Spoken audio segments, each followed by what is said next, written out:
andreo zaza zay ina firenena globalisé ho andreo tanora zay tsy anazy na eo amin'ny fianarana isan-karazany fiainana ahoana no miandraza ho andreo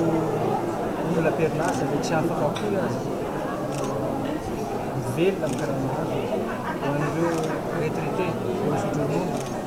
tsy afaka mivelona amin'ny retraité azy na tsy manana trano koa rehefa rehefa tonga ny fotoana isotroana ho andreo mpamboly vo tantsaka rehefa tonga zany fotoana zany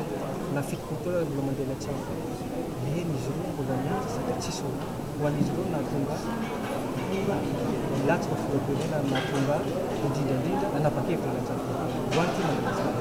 ho an'ny sara-babe-bahoaka ny olona tsy saizay vaolana efa teneny fotoana misy vaolana fa vitany conférence de presse misy fandraisana sasatsasany après-midi mametraka zay candidature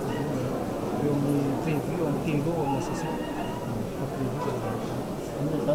vaolana efa andehany teo izy moa natoka eto amin'ny Madagasikara ty manana société samy manana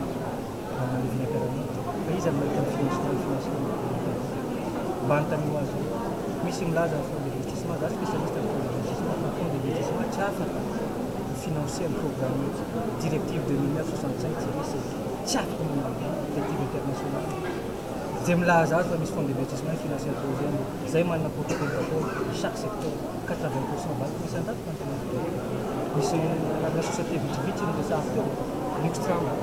mbola misy société vitsivitsy efa misy protocole d'accord signé na amin'ny resaka lalana na amin'ny resaka famolena vulgarisation amin'ny resaka famolena teneny teo na amin'ny resaka jour mbola andeha lavitra amin'ny resaka défense tsy